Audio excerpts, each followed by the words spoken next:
Victor, this isn't personal. It's performance. That sentence didn't land the way Serena expected. She said it the way people say good morning. Smooth, automatic, practiced. Like she'd rehearsed it in front of a mirror until it no longer meant anything. But to me, it felt surgical, cold, precise, designed to cut without blood. The conference room smelled like burnt coffee and glass cleaner. One entire wall was transparent, overlooking the engineering floor I had practically lived on for 3 years. My team's desk sat just beyond the glass, my desk already cleared, though I hadn't noticed until later. Serena didn't invite me to sit. HR did. That should have been my first clue. I lowered myself into the chair slowly, laptop still in my backpack like a useless organ.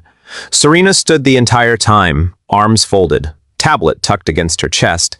She looked confident, not aggressive, worse, resolved. "We've reviewed your quarterly metrics," she continued, "and while your technical output is adequate, your overall contribution no longer aligns with the direction of the team." Adequate, I swallowed. I had built the algorithm that now powered 40% of the company's back-end efficiency.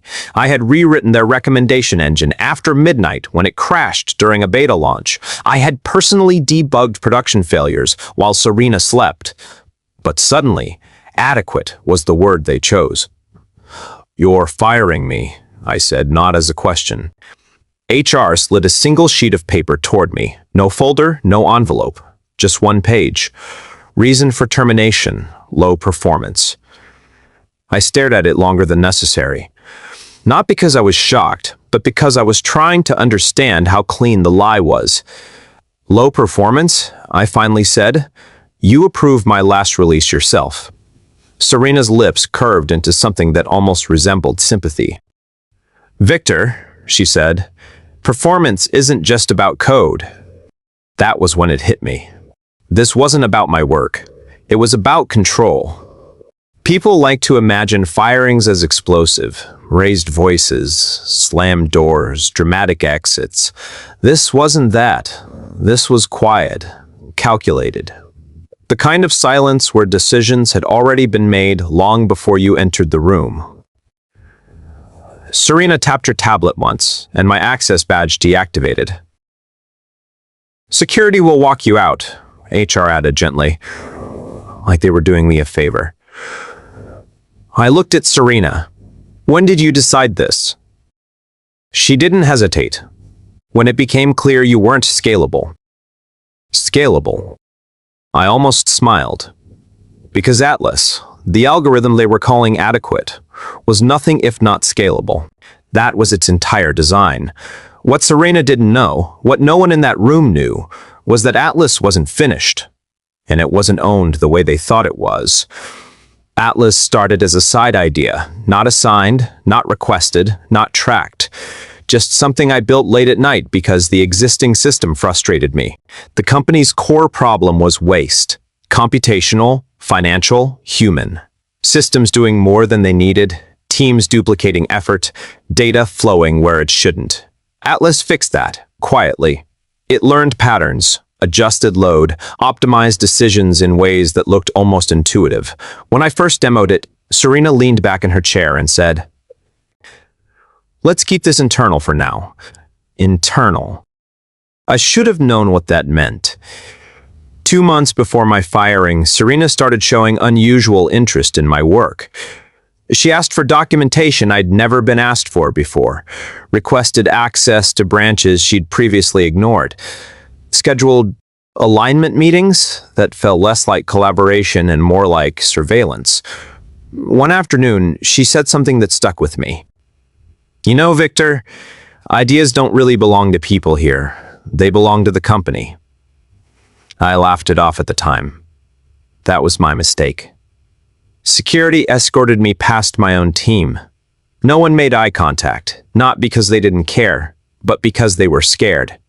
As the elevator doors closed, Serena finally looked at me again. "I always do." What I didn't say was this. She hadn't just fired an engineer. She had released a variable she no longer controlled.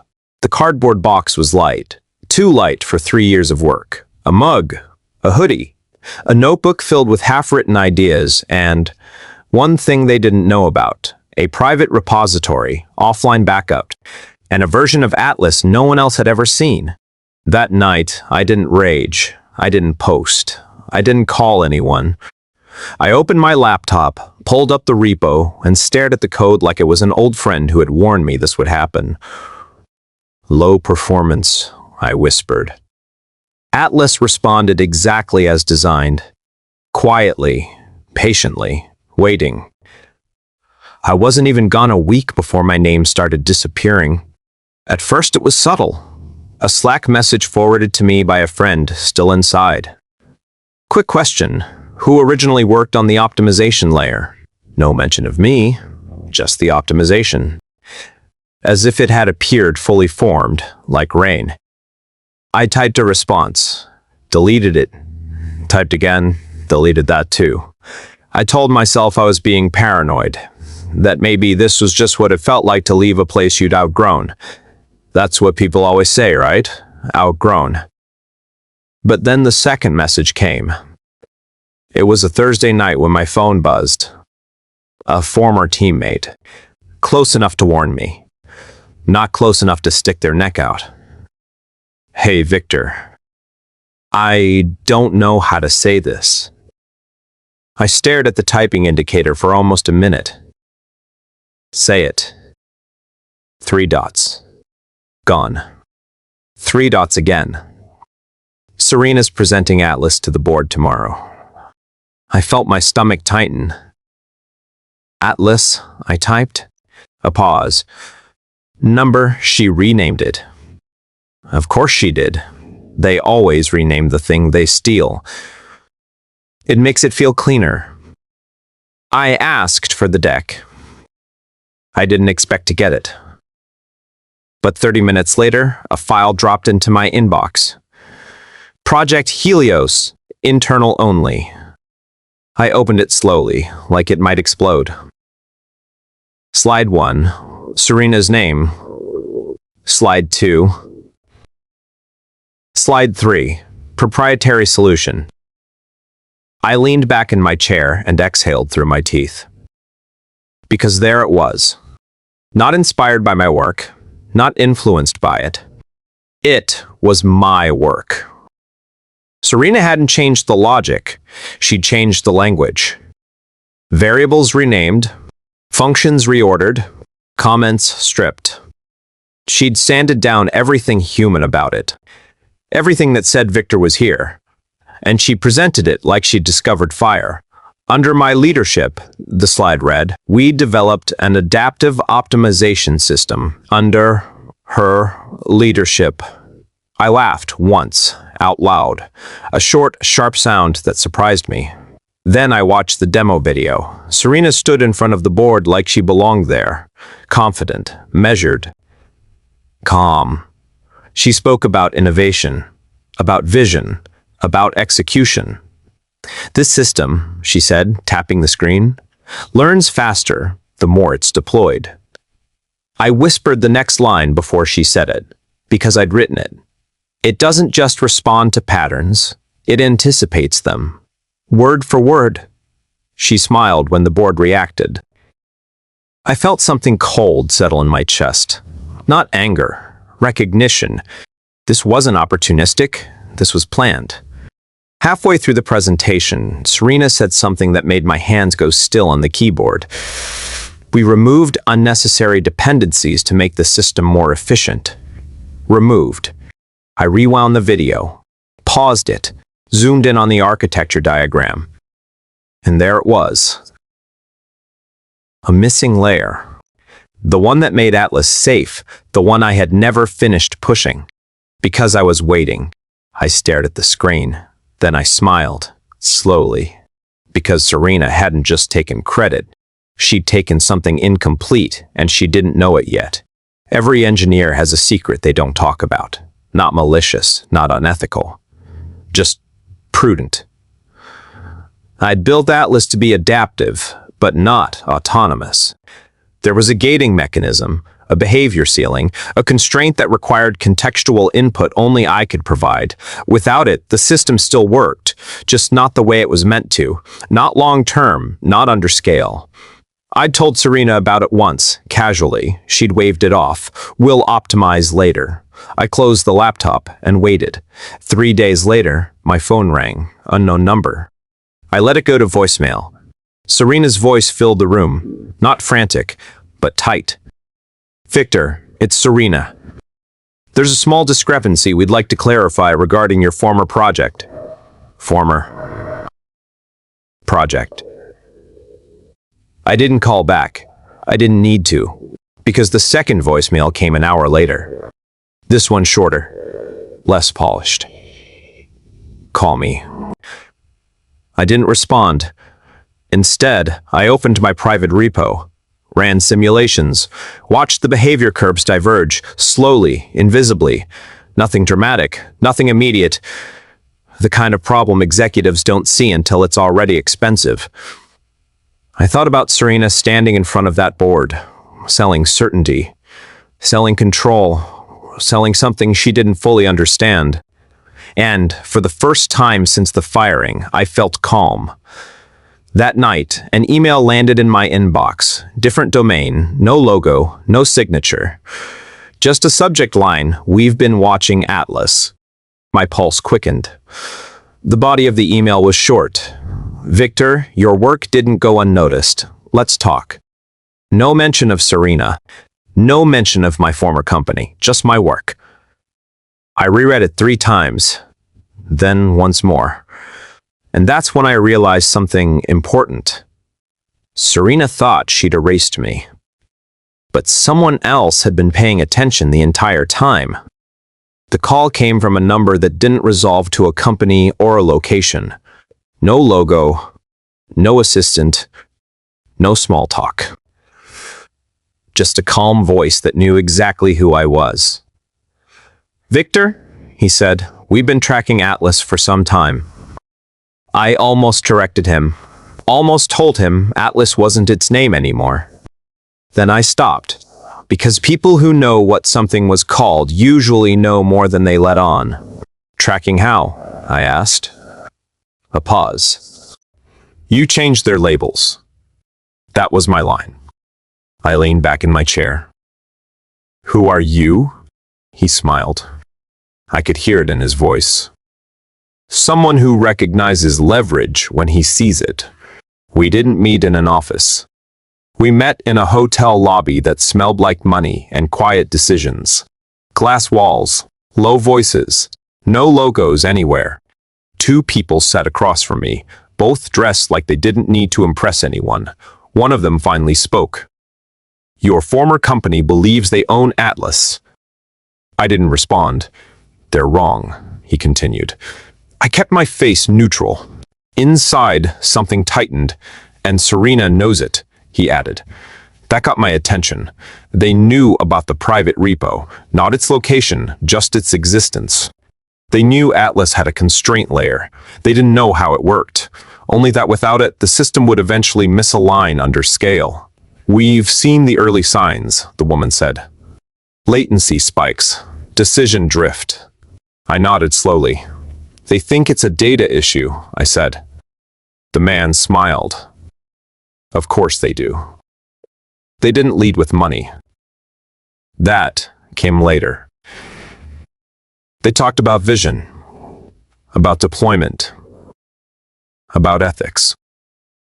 Then the man slid a tablet across the table. I looked down. 8 figures. Then a second number appeared. "Higher." "This is a preliminary valuation," he said. "Conservative." My throat went dry. "For what?" I asked. "For what Atlas becomes when it's finished." Finished. The word hung there. Heavy. My phone buzzed mid-meeting. "Serena." I declined the call. The woman noticed. "She's persistent. She's scared," I replied. They exchanged a glance.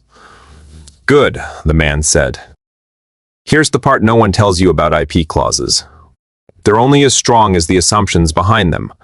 Atlas was built on my own hardware, my own time, my own architecture.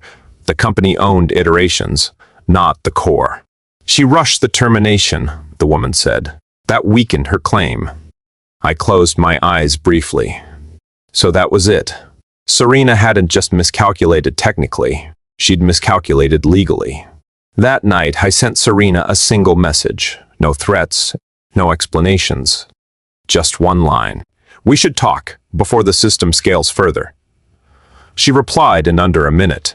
Tomorrow, my office. I smiled. For the first time since the firing, I felt something unfamiliar. Not anger, not vindication, control. They thought they had pushed me out. What they'd actually done was remove their only buffer, and now Atlas was moving, quietly, legally, toward something much larger than any of us had planned. Her office hadn't changed. Same glass walls, same minimalist desk, same city skyline framed behind her like she owned it. But something was different. She stood when I entered. Serena never stood. "Thank you for coming," she said. I nodded. "You asked." She gestured for me to sit. I didn't. She didn't waste time. We're seeing instability in the system.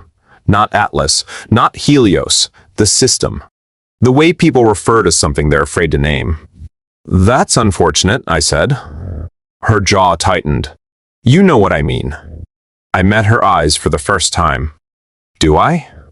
Silence stretched between us. Behind the glass, engineers moved faster than usual. Too fast. "You built safeguards," Serena said. "Constraints." I raised an eyebrow. "You said they were unnecessary." She exhaled sharply. "You didn't listen," I corrected. That landed. Her fingers curled slightly against the desk. "We can fix this," she said. Quietly. Quietly, like my firing, like my erasure. She named a number. It was generous, too generous. "Consulting," she said quickly. "Temporary." "Temporary," I smiled. "You fired me for low performance," I said. "Why would you trust me now?"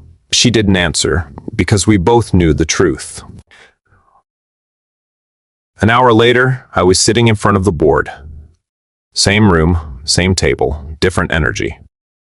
No HR this time. Serena stood beside the screen, not leading, presenting. The system metrics filled the wall, upward curves, then divergence, small but undeniable. "This deviation," a board member said. "Can you explain it?" Serena looked at me, just for a second, then back to them.